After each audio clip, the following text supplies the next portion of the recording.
Mas a imagem de Deus para nós é simples.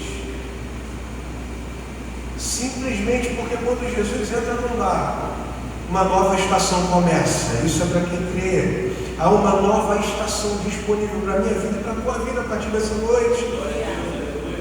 E para a gente meditar durante essa semana sobre aquilo que o Espírito Santo tem para falar para o nosso coração, eu separei alguns pontos. Eu queria deixar essa mensagem no teu coração para que você meditasse. Amém? Amém? O Senhor é bom? O texto nos mostra, nesse primeiro ponto aqui, Jesus chega quando o homem está cansado. Jesus chega quando a mulher está cansada. Pedro havia pescado exatamente uma noite inteira. E segundo a sua consciência, a sua especialidade, a noite aqui, a gente está falando do melhor horário para pescar. Talvez tenham pescadores aqui. A gente sabe que a galera que gosta de pescar, eu tenho meditado muito sobre isso essa semana, eu tenho pensado muito sobre pescaria essa semana. E quem pesca tem mania de observar a lua, né? Para saber quando é que vai pegar siri, quando é que vai pegar, quem vai lá para o canal pegar a curvina. Se o canal estiver agitado aí, pode jogar lá no meio, que vem curvina aí para a gente. A galera começa a observar, quem começa a pescar, os profissionais que sabem exatamente o horário que tem que sair. E aqui a gente está falando de um homem que é especialista em pescaria. Ele era profissional. Pedro conhecia o mar. Pedro ele conhecia as correntes, as marés. Pedro ele conhecia até os peixes. Mas mesmo com toda a experiência, mesmo com toda essa narrativa, mesmo com todo esse estudo, a história revela para mim e para você que mesmo com toda a competência que Pedro tinha, ele não conseguiu nada. E quantas vezes a vida insiste em nos colocar exatamente nessa posição, fazemos o nosso melhor, a gente estuda, a gente se esforça, nós trabalhamos, nós oramos, nós lutamos, e mesmo assim, o resultado ele não vem. E o texto é interessante porque Jesus não aparece no início dessa noite. A história conta que Jesus aparece no final. Ele chega quando o sol está aparecendo. E o cansaço aqui, eu imagino, depois de tanta frustração durante a noite, está batendo no limite. E muitas vezes Deus nos deixa chegar ao fim das nossas forças, para que a gente entenda que o milagre não vem na nossa vida por conta da nossa capacidade. Milagre na nossa vida não vem por conta do nosso conhecimento. Milagre vem, é gerado na nossa vida simplesmente por causa dele. E quando a sua força termina, é exatamente aqui, o cenário está pronto para que Deus apareça. Muita gente pensa que o esgotamento aqui, o cansaço, a fadiga, o excesso de tentativa é o final, porque não vê sucesso. Mas para Deus aqui, às vezes é apenas o começo. Enquanto a gente confia em nós mesmos, a gente tenta resolver tudo sozinho, mas quando as forças acabam, aprendemos que depender de Deus é ver aquilo que segundo a nossa força não se poderia ser alcançado. Charles Spurgeon, ele diz assim, Deus é muito bom para ser cruel e muito sábio para errar. Eu repito, Deus é muito bom para ser cruel e muito sábio para errar. O que Spurgeon está dizendo aqui é que mesmo quando a gente não entende o processo, a gente pode confiar, sabe o quê? No caráter de Deus. Talvez Pedro ele não tenha entendido aquela noite sem peixes, porque tudo cooperava para que houvesse pescaria boa. Mas aquela noite vazia estava preparando ainda o melhor milagre da sua vida. Era o encontro com Jesus, aquele que pode mudar todo o cenário. Talvez esse seja exatamente o cenário que você entrou aqui hoje, sem força, cheio de tentativas, e a expectativa do teu coração é: eu vou porque o que eu estou vivendo agora me trouxe um esgotamento. Mas deixa eu declarar algo sobre a tua vida nessa noite: é apenas o início do milagre que Deus tem para realizar contigo. Eu creio nisso. Jesus, ele pede o barco antes de encher o barco. A história continua contando que Jesus sobe no barco de Pedro. E antes de dar algo a Pedro, o que a história nos mostra, sabe o quê? É que ele pede algo. Antes de entregar, ele pede algo. Antes da multiplicação, vem entrega. Antes da colheita, vem consagração. Antes de bênção, deixa eu falar isso aqui para você. Sabe o que é que vem? Antes da bênção, responsabilidade. Isso aqui é princípio bíblico. Deus, ele não está procurando perfeição. Sabe o que Deus está procurando? Disponibilidade. É interessante que enquanto eu estava meditando, eu estava escrevendo algumas coisas aqui, eu comecei a analisar minha família, a olhar para minha casa. E quanto mais eu olho, talvez, quanto mais você se apega aos detalhes segundo o coração quer enxergar, mais você se apega a defeitos. E aí você começa a olhar: pô, será que eu poderia fazer? Será que eu poderia servir? Se a minha casa talvez seja isso, se a minha casa tem esse defeitinho. E é isso que nos limita de servir a Deus da forma como Ele gostaria que servíssemos. Nós colocamos desculpas e usamos justificativas às nossas imperfeições. E Deus, ele não espera achar em você a sua perfeição. Deus, ele procura os imperfeitos que decidiram ocupar lugares que nem todos decidiram ocupar. E ele tem prazer em estabelecer o seu reino através de pessoas imperfeitas. Deus está procurando pessoas disponíveis.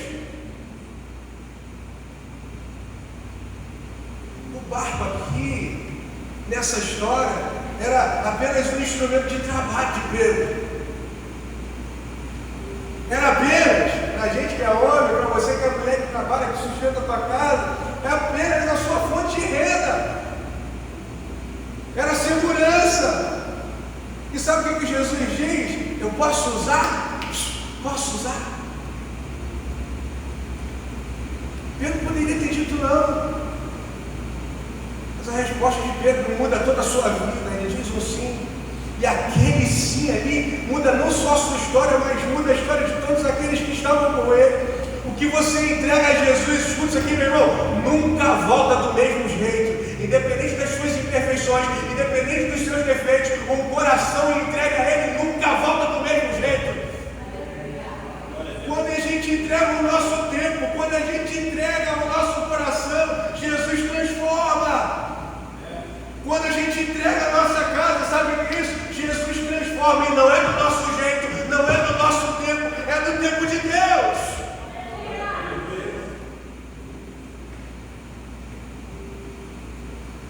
É no tempo dele.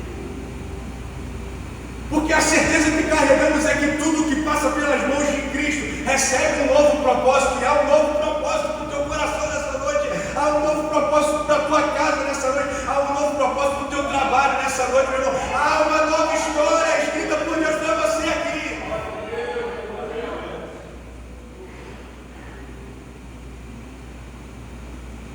A W12 diz assim, ó: Deus, ele não procura homens melhores. Deus, ele procura homens entregues. A história da Bíblia aqui é a história de gente comum. Preste atenção. Gente comum que se tornou extraordinário porque Deus colocou a mão. Não é porque o homem colocou a mão, não, meu irmão. O resultado não vem da sua sapiência, o resultado vem porque Deus olhou para homens imperfeitos e decidiu fazer. E sabe quantos ele precisou? 12 homens, cheios de defeitos. Isso revela para mim e para você essa semana, sabe o quê? A obediência precisa ser maior do que a experiência. Repete isso comigo, a obediência, vai. Precisa ser maior do que a experiência. Jesus olha para um pescador grosso, chucro, agressivo, e simplesmente decide dizer como ele deve pescar. E humanamente isso aqui não faz nenhum sentido, porque Pedro ele entendia de pesca, e Jesus era conhecido por ser carpinteiro. E se fôssemos usar a lógica humana, Pedro ele tinha muito mais autoridade no assunto, né? Tem coisa que o Wagner faz na marcenaria que eu faço assim: o que você acha disso? Eu não acho nada, eu não sei. Aí fica dando para lá, fica indo para cá. O que você pensa? Acho que já chegaram até no costume que eles falam assim, aí eles nem perguntam mais para o Pedro, porque eu não sei mesmo.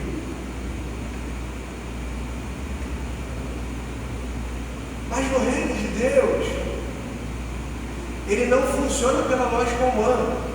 Jesus ele manda lançar as redes, e quando ele manda lançar as redes, ele está mandando fazer esse lançamento num horário que é improvável, numa situação improvável, num cenário improvável. E a resposta de Pedro é uma das frases aqui talvez mais poderosas da Bíblia. Sabe o que Pedro responde? Senhor, sobre a tua palavra, olha, eu já tentei a noite toda, mas sobre a tua palavra eu vou lançar as redes. Igreja, deixa eu falar uma coisa para você aqui. Aqui é nesse momento, na liberação dessa palavra, que o milagre acontece. Milagre ele não começa na rede, milagre ele não começa nos peixes. Milagre ele começa na obediência. Sabe por quê? Ei, preste atenção aqui, ó. Muitas vezes,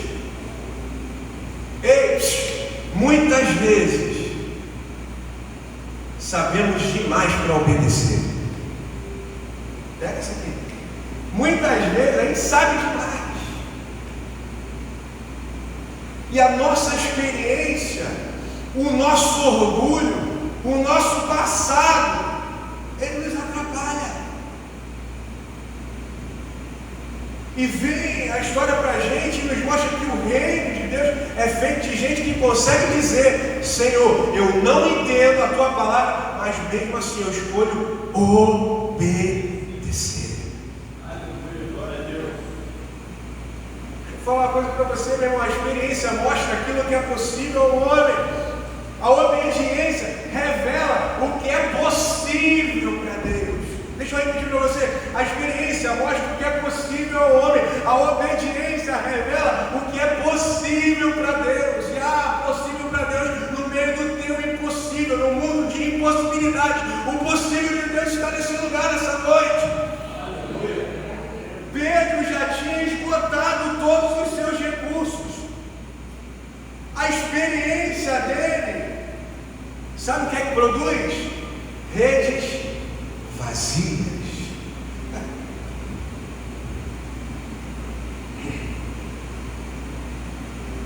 E vem a história e mostra que apenas com uma palavra, através da obediência, Jesus produz redes cheias. Deixa eu falar uma coisa para você: existem momentos em que Deus ele simplesmente não está pedindo a tua opinião. Simplesmente ele não está perguntando o que você pensa ou o que você acha. Existem momentos em que Deus está apenas pedindo a sua obediência. O pensador cristão diz assim, ó: a obediência a Deus é a prova suprema do amor a Deus. Vou repetir: a obediência a Deus é a prova suprema do amor de Deus. Isso precisa ensinar o meu coração inteiro que amor a Deus não é medido pelo que a gente sente, é medido pelo que fazemos com a palavra que recebemos direto do coração de Deus. Pedro, em todo o seu profissionalismo, podia ter discutido com Jesus. E a história diz que ele prefere obedecer, porque a obediência é a porta para que a gente viva aquilo que é sobrenatural ao homem. Talvez no teu coração, no meio das suas frustrações, no meio dos teus questionamentos, eu fiz tudo, eu estudei tudo que podia estudar, mas não deu certo. E o Espírito Santo está falando, faltou você obedecer naquilo que eu pedi para você. Faltou só você obedecer sem discutir, sem questionar, para que você vivesse sobrenatural. E o interessante é que o amor de Deus é tão maravilhoso que, se Ele nos traz aqui hoje, e se Ele revela essa palavra para a gente de obediência, é sinal de que Ele ainda tem coisas a fazer, segundo a obediência do teu coração.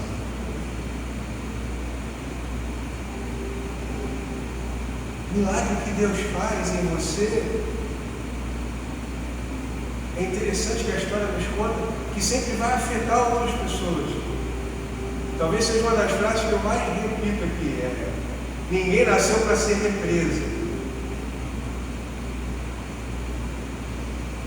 O texto diz que havia tantos peixes que Pedro precisou chamar outros barcos.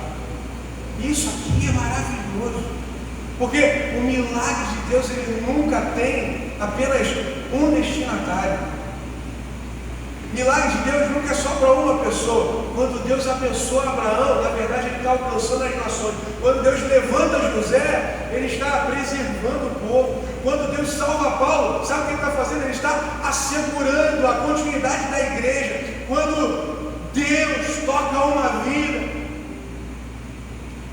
Ele sempre vai estar tocando em muitas outras. Quando Deus muda o teu coração, as pessoas que estão à tua volta, não vivendo a mesma coisa que você está vivendo, vão ter a necessidade de querer viver dessa paz que eles não conseguem entender. Deixa eu falar uma coisa para você, irmão. Talvez você tenha vivido um tipo de evangelho diferente do que a Bíblia nos chama para viver. Evangelho não é egoísta.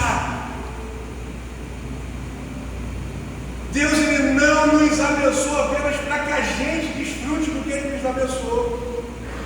Deus, ele nos abençoa, e o coração de Deus é nos abençoar para que a gente compartilhe.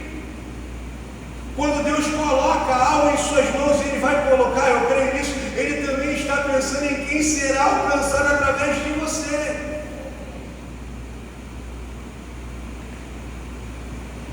Deixa eu falar uma coisa para você aqui, escuta isso aqui, a maior prova de maturidade espiritual, escuta isso aqui, não é receber.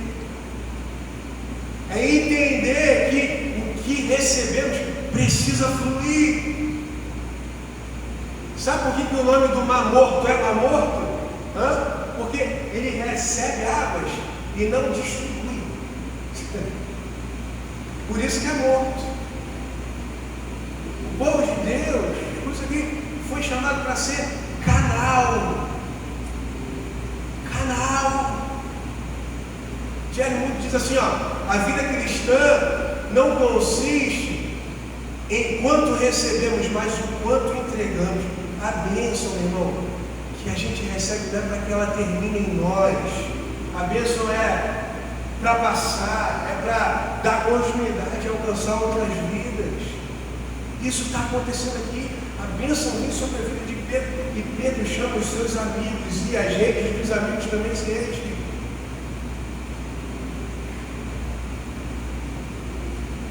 Filho, o que Deus tem preparado não é só para você, é para você, mas não é só para você. Você não foi chamado para ser represa, você foi chamado para transbordar daquilo que Deus tem preparado para entregar para você. Pedro teve esse entendimento. Outro ponto. Quanto mais perto de Jesus, maior a consciência de quem realmente a gente é. Pega isso aqui, isso aqui é importante. O texto diz assim, que depois do milagre, depois de viver essa pesca maravilhosa, Pedro ele não começa a comemorar. Pedro, ele não sai contando os peixes. Talvez você, no momento de sucesso, sai contabilizando, né? Está vindo? Eu vou contabilizar. É o auge da profissão. Pedro, ele não comemora. Pedro, ele não conta. Ele não faz cálculo sobre a lucratividade daquela pesca. A reação de Pedro é uma reação surpreendente. Sabe o que ele fala? Ele se prostra e diz assim: Senhor, retira-te de mim, porque eu sou pecador. Se afaste de mim, porque eu sou pecador. Presta atenção nisso aqui. Quando Pedro viu o poder de Jesus, quando Pedro viu quem era Jesus, isso levou Pedro a enxergar a sua própria condição. E isso aqui é algo que acontece em toda a Bíblia. Isaías viu a glória de Deus e diz assim, ai de mim, Senhor. Jó viu a grandeza de Deus e diz assim, eu me abomino. Por quê? Porque a luz sempre revela o que a escuridão esconde. E deixa eu falar isso com você. Um dos problemas dos nossos dias é que muitas pessoas querem o poder de Deus sem o confronto de Deus. Muitas pessoas querem maravilhas do Pai sem serem confrontadas. Querem milagres, querem bênçãos, querem portas abertas, mas não querem que o Senhor toque nas áreas que precisam ser transformadas. Pedro aqui revela uma verdade profunda para o meu coração e para o teu. O maior milagre não é a quantidade de peixe. O maior milagre era Jesus estar dentro do seu barco. Quanto mais perto de Jesus você chega, quanto mais nos aproximamos dele, menos impressionado a gente fica com o nosso próprio ego. Quanto mais próximo dele, mais decepcionados a gente fica com a gente mesmo. Sabe por quê? O orgulho só sobrevive à distância. Humildade, escuta isso aqui, nasce na presença de Jesus. Muitas vezes quem está longe de Deus se acha grande, e quem está perto de Deus entende o quanto depende dessa graça. Escuta isso aqui.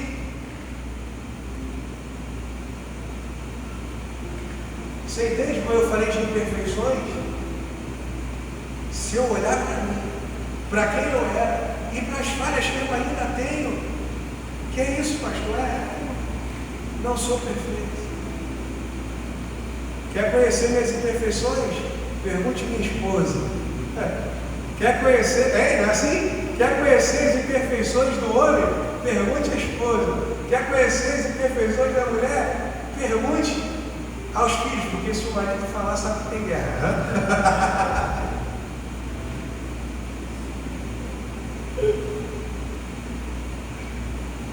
Está perto de Deus.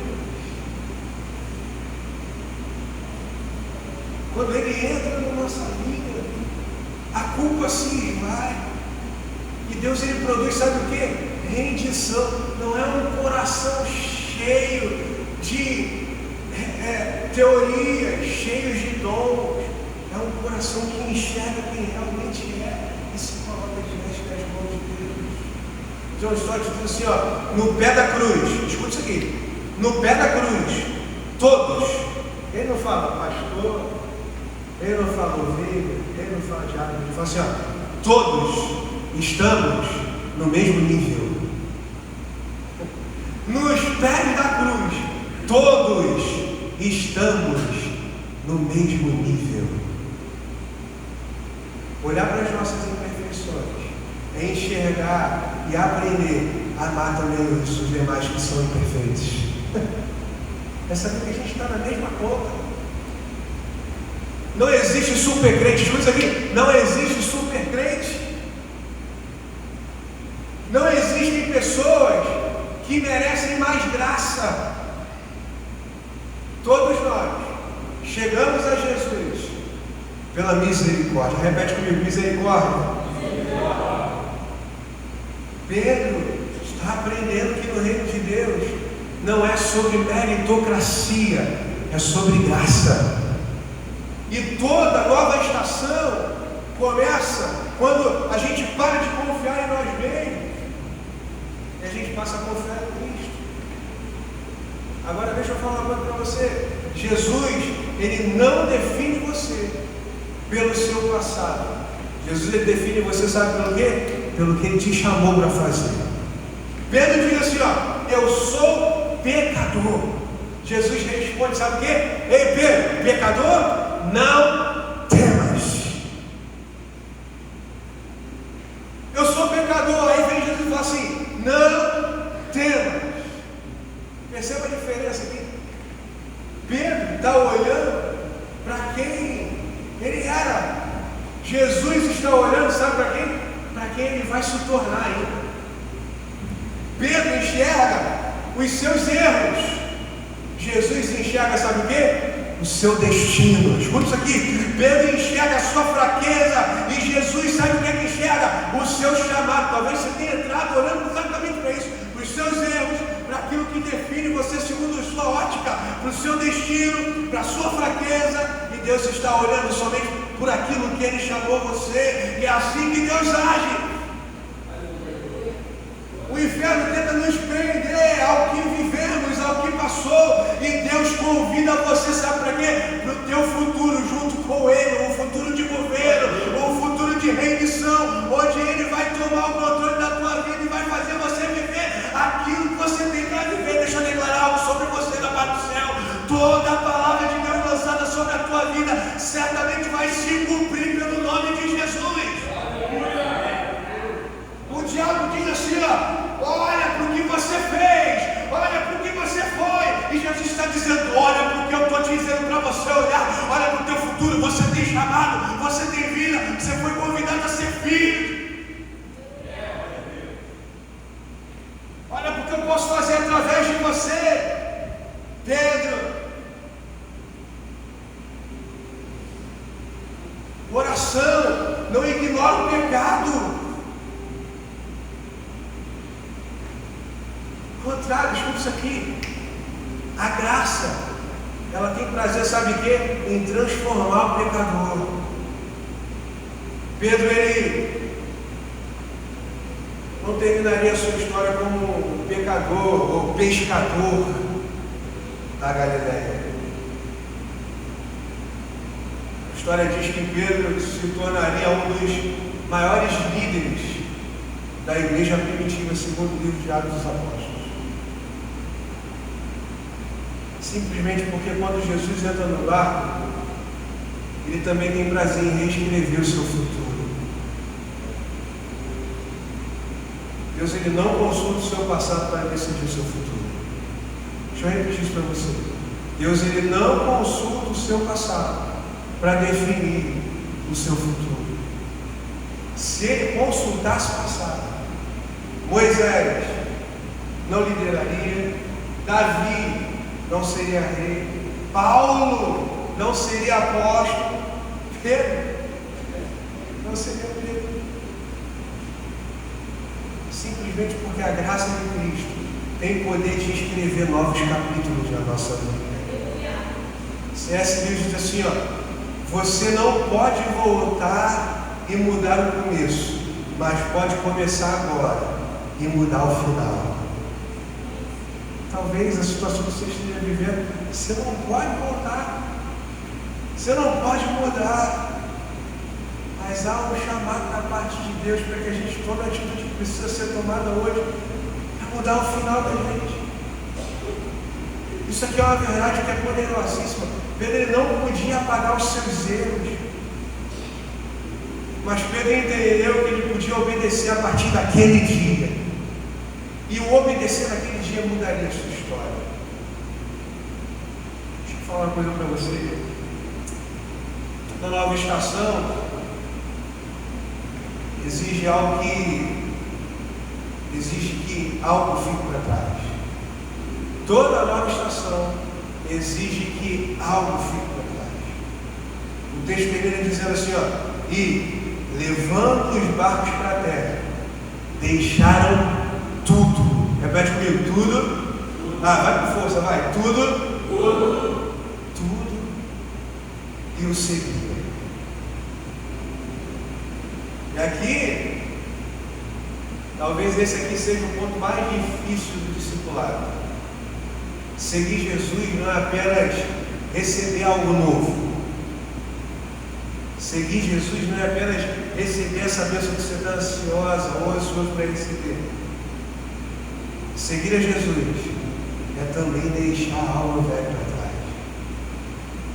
Mesmo Pedro, que horas antes estava preocupado com os peixes, agora está preocupado com almas. O mesmo homem que vivia para a pesca, agora tem entendimento que viverá para o reino de Deus. Sabe o que isso revela para a minha vida, para a sua vida? Escuta isso aqui. Jesus, quando entra nos barcos vazios, muda as nossas prioridades. Você fala assim: Jesus muda as suas prioridades. Deixa eu falar uma coisa para você. Não existe, escuta isso aqui, avivamento sem entrega. Não existe transformação sem rendição. Não existe nova estação sem desapego. Muitas vezes pedimos que Deus Ele nos leve para esse novo nível. Mas esse pedido de sermos levados ao novo nível vem também com a mesma mentalidade. A gente quer ser levado para esse novo nível com a mentalidade que a gente estava antes, com os mesmos pecados, com os mesmos hábitos, com as mesmas desculpas. E Deus está dizendo que se você quer viver o novo, você precisa soltar o velho. E preste atenção, escuta isso aqui. Não é possível abraçar o que Deus tem pela frente enquanto você continuar agarrando o que Deus mandou você deixar para trás. Muitas pessoas estão paradas entre dois mundos. Não voltam para o passado, mas também não avançam para o seu futuro. E Pedro vem e nos ensina que existem momentos em que o passado de fé precisa ser radical, o nosso passo de fé precisa ser extravagante.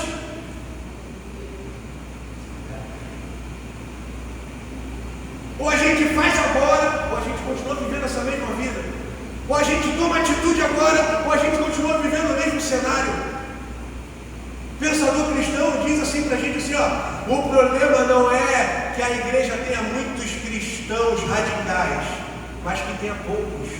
Talvez o problema do cristianismo, sabe o quê? É que tenham poucos homens e mulheres que se tornaram radicais nas suas decisões. Talvez o que o reino precisa é de homens e mulheres que sejam realmente mais radicais.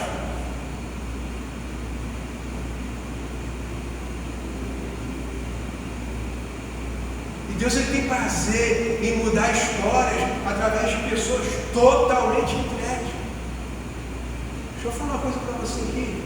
O mundo ele não foi impactado por cristãos fracos ou covardes. Foi impactado por homens e mulheres que decidiram deixar tudo que tinham para trás para seguir Jesus. Porque entenderam que quando Jesus entra no barco, ele não muda apenas uma vida, ele inicia uma vida de avivamento. Pedro achava que aquela manhã era sobre peixes. Talvez você tenha entrado aqui achando que essa noite seria sobre mais uma reunião, mais um encontro, mais um lugar para fazer network, menos encontrar Jesus, mais um lugar para encontrar pessoas, para conhecer pessoas. E o pensamento de encontrar Jesus foi muito. Mais um lugar que eu posso receber uma palavra que vai acalentar meu coração na semana inteira. Mais um lugar onde eu posso despejar os meus pecados e tornar a fazê-los durante toda a semana, porque eu senti alívio e um alívio momentâneo. E eu continuo vivendo a minha vida da forma que eu acho que tem que ser vivida durante a minha semana.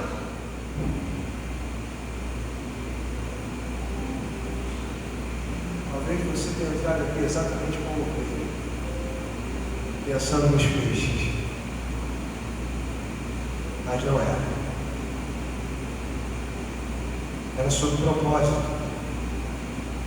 Era sobre chamado. A manhã de Pedro era sobre o reino. A manhã de Pedro era sobre o futuro. Era sobre milhares de vidas que seriam alcançadas através dele. Pedro, ele não sabia, nem fazia ideia, mas um dia ele pregaria e 3.000 pessoas se converteriam ao Senhor Jesus.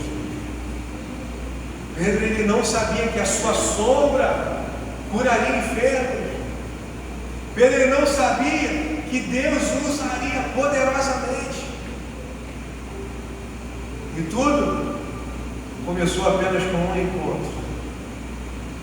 Tudo começou apenas com um barco. Tudo começou apenas com uma palavra. Tudo começou apenas com um sim. Se coloca em pé.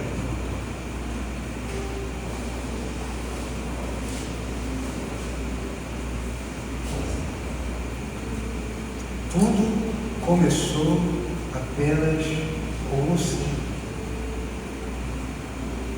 Por isso que eu acredito que essa noite é uma noite especial para a vida dessa igreja.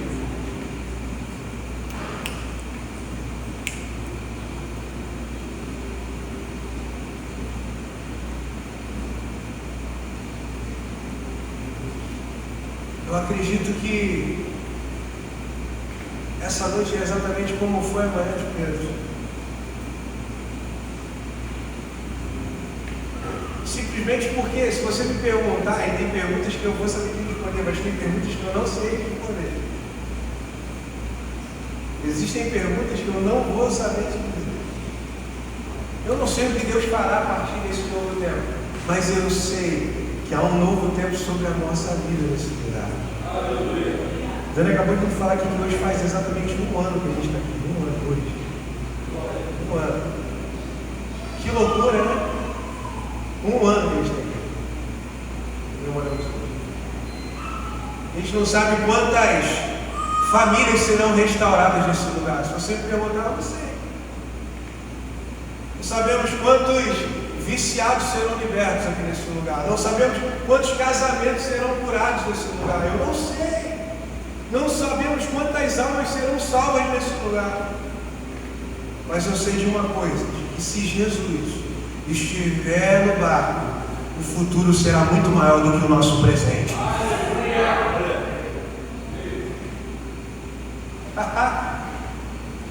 Enquanto genuíno com Jesus pode fazer uma noite, e numa noite, o que anos de esforços humanos não conseguiram fazer. Porque avivamento, deixa eu discutir isso aqui em nome de Jesus. Avivamento, irmão, não é resultado de estratégia. Avivamento é resultado de presença. Ah, Jesus!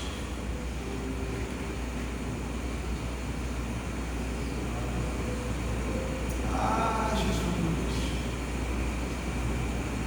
Avivamento não é o homem alcançando a Deus. Avivamento é Deus visitando o homem. Jonathan Edwards diz assim, quando Deus decide fazer uma grande obra, Ele primeiro coloca o seu povo de joelhos